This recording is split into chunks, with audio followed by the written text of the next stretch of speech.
If Jesus was your fiancé and you saw Jesus react that way, will you go back and say you're not going to marry Jesus because you feel, because Jesus attended the seminar, relationship seminar?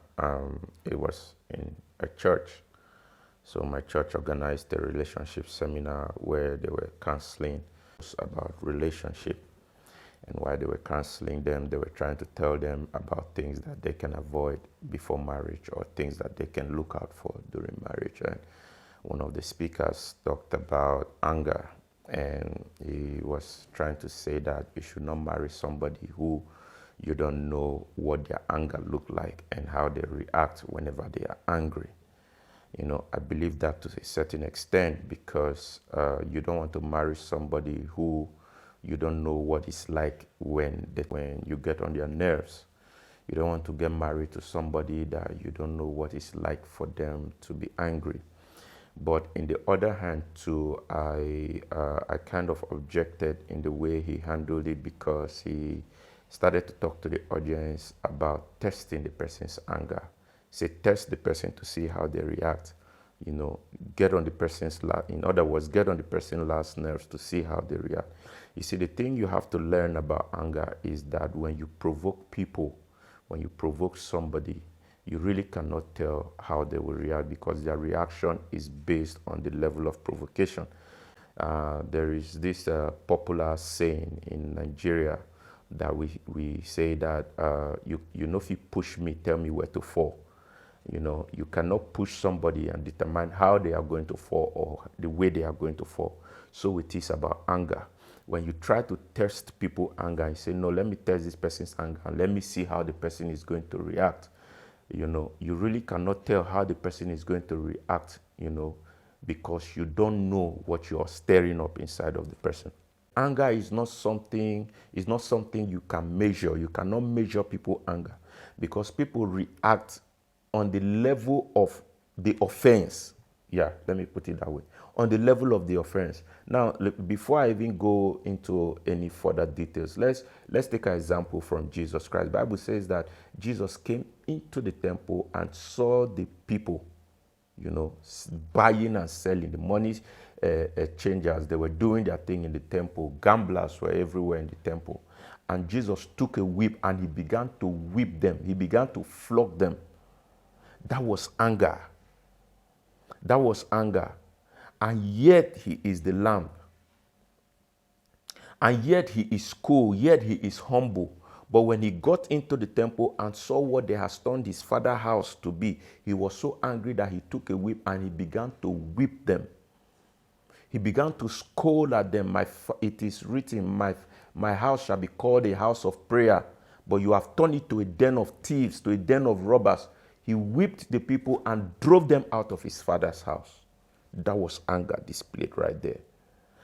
Before, we have not seen Jesus being angry. We have not seen Jesus display the kind of anger that somebody will look at him from afar and say, Kai, this guy get anger issues. We have not seen that about Jesus at all.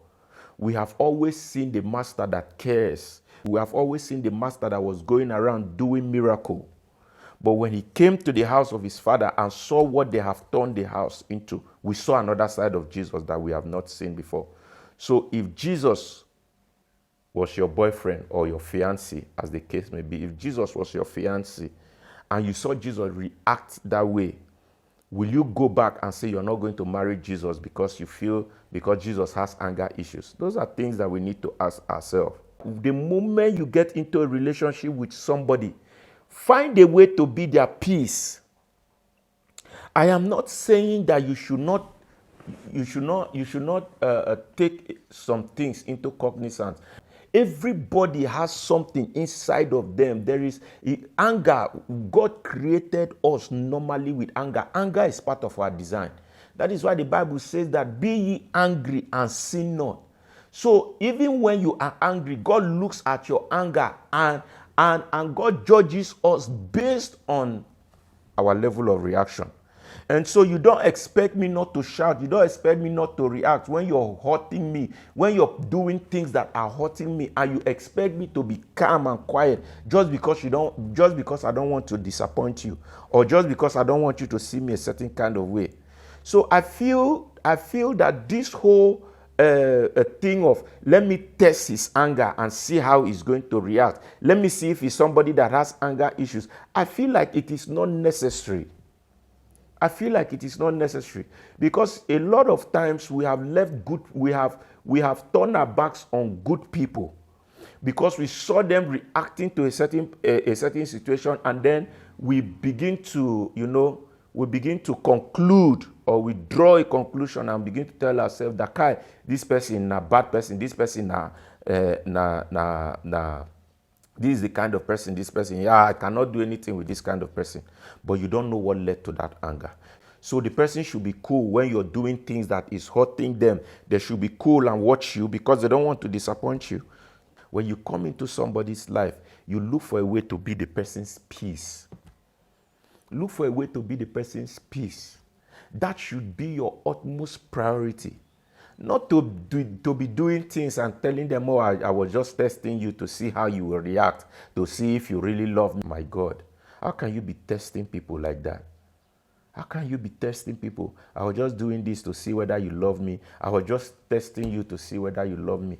See, seriously, for me, personally for me, for those of you out there that are dating right now, if you are with a partner that keeps doing things all the time, and then when you catch them, come back to tell you, I was just doing it to test you, my brother, I think that is a major red flag. Be with a partner that is always testing you, telling you things like, I was just testing you to see how you react. It's a major red flag. In fact, you shouldn't have anything to do with such people in your life. Because the things that they are doing to you are not really tests, but they are using those things as a cover. And I bet you it will not be the only time they have said that to you. I dated a girl one time, and seriously, I don't like to talk about my personal life, but I just have to say this one. I dated a girl one time that she kept doing things to me. And when I react, and maybe I react to a certain extent and I begin to draw the line, when she comes back to apologize, and maybe the apology is not working, she'll be like, I was just testing you. I was just testing you to see how you react. Then I was not properly informed about, relationship and some of these things in relationship. It's only recently I began to realize that most of the time people hide under the guise of I was just testing you. It's not just common with women, it's also common with men. That men do things to you, and when you react, when they want to find their way back into your life again, they begin to tell you things like, I was just testing you. Now, can't I test you? I was just testing you to see how you react. I didn't do it. I didn't mean it that way. So when you have somebody in your life that keeps testing you, doing things to you, and they tell you they are testing you to see, it's a major red flag. You should never have anything to do with such people. Never. You understand? There are things that we worry about. I think most times when we get into a relationship, we worry about things that are not necessary. When you begin to date people, when you keep an open mind and you date people, there are things that naturally will come out of them. You don't have to force out. This is why I highly recommend courtship. I highly recommend dating. Before you marry anybody or before you say I do to that person, date them for a few months. Date them for a few years. You understand? I highly recommend it. You understand? Date them for a period of time and see. Because when you get into dating reveals another side of people that you never knew before. You understand? If you and I, if you know somebody just by road, you guys just see on the road and you be like, hi, and everybody, you just give them a hi and everybody goes their separate ways. The moment you decide to date them, you make a commitment to date them, you begin to notice a lot of things about them. This is why dating is very, very good. Because dating, when you begin to date people, there are things about them that you begin to find out, you begin to realize. Because the moment somebody comes into your life and you say you love them, number one, when you say you love people, you share what you have with those people. You are not greedy with them. You are not greedy with them. Their problems, in a way, becomes your problem. When they are going through stuff and your partner is going through things, what love makes us to do is that we try to find a solution to that particular problem. And so when you're dating somebody that even while you're dating them, it looks as if you're still alone in that relationship, it's also a major red flag. Because you cannot date somebody that is greedy and you'll be the one that is always giving all the time. All right. And so by the time you're dating, when two people come together, when two people begin to coexist together, there is one way or the other you're going to offend them. And so when such offenses comes, that you know that this thing came, this offense is something I didn't have control over. This thing just happened. You begin to you notice, you begin to observe how they handle the offense, how they address the issue. So these are things that naturally will happen, during relationship. A partner that beats you up, if you have a partner that beats you up, you understand, what is it, can you tell yourself, that is justifiable, enough for your partner to put their hands on you? What can you sit down and tell yourself now that it's a good reason for your partner to put their hands on you? Personally, I feel like there's no reason that is justifiable for your partner to put their hands on you.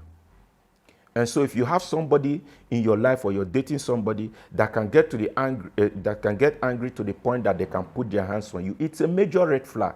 So those are things that you don't test. Those are things that you don't try to bring out of people. You understand? Because when you're trying to bring out something out of people, when you're trying to test people, for instance, now that means you are also acting out of order. Yes, now you're pretending to be something you're not. You are a loving person. You're a wonderful person. But because you have learned that somebody has told you that at test Amo, see how they react to when he gets angry. But because somebody has told you that, now you have to pretend to be somebody you're not. You have to now try to form. Now you have to come. You are not somebody that is disrespectful. Now you start disrespecting them. You start doing certain things in the house because you want to test them. In the process, you're losing yourself. In the process, you're wearing a coat that is not you. You're disguising yourself. You understand? And so if the person you're testing self is even brilliant, the person should not do anything with you. Yes, because you are changing into something that they don't understand anymore. Because the perception they have about you is different from the person they are dating right now. You understand? Because you're beginning to put up something that they did not expect. And so since we are in courtship, we are not in marriage, I cannot start going about, trying to see how we can get counsel, trying to see how I can help you out of your bad character and everything. No. If the character is not something I can handle, whether you're testing me or not, I will drop you. So those are the implications of those things that you're doing. So the best thing to be is to be yourself when you meet people. The best thing to be is to present yourself the way you are when you meet people. Let people get to accept you for who you are. Put who you are out there. If you're a nice person, allow your goodness to show. People might use you. People might take advantage of you. Yes. Let them take advantage of you, because that is how you get to know that they are not meant for you. Give them everything that they deserve and they don't deserve. Let them throw it back on your face. That is how you get to know that they are not the right people. Because one of the things you don't want to do is you don't want to get out of the life of anybody or out of any relationship and begin to tell yourself that I wish I had done this. I wish I had done. I did not do this one. I wish I had opened up myself and showed this person my goodness. Have you ever been out of the life of somebody, or have you ever met somebody briefly and maybe what you have with the person ended and you felt very, very bad because the person has not really gotten to know you and you felt very, very bad? So what I say to people all the time, I tell them all the time, I said, anything that you know you can do possible for your relationship to work during courtship, do it. Make sure that you do it. Whatever effort that you need to put in for your relationship to work, put it even to the last thing. Do everything necessary. The reason is because if tomorrow that relationship does not work out, even if you decide to live that person's life, you will not have any regret at all whatsoever.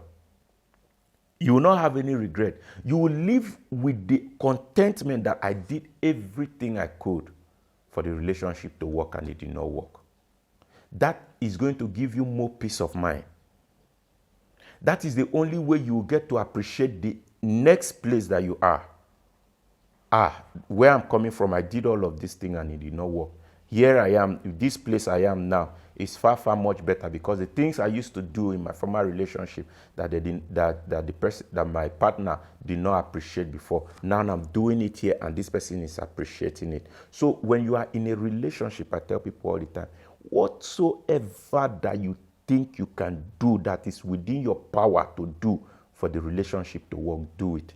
That way, if the relationship does not work, you have told yourself the truth that I did everything I could, and yet the relationship did not work. So, guys, that is it for today. I want to thank you. I hope this was helpful. So if you haven't already, I want you to consider subscribing to this channel. A lot of you guys have been watching this video, you just watch and you pass, and you will not subscribe, you will not like the video. Now, let me tell you what you're doing. The more likes this video gets, YouTube is going to push it to other people so that they can watch it. So if you're not liking the video, you are not helping anybody. Please, please don't just watch the video and pass. Please like and comment. And if some of you guys have been dropping questions in the comment section, and I'm going to answer your question one by one. All right, I have a series to answer your questions one by one, and very soon we'll also be going live on YouTube, where you're going to be asking me your questions live, and I'll be there to answer your questions like always.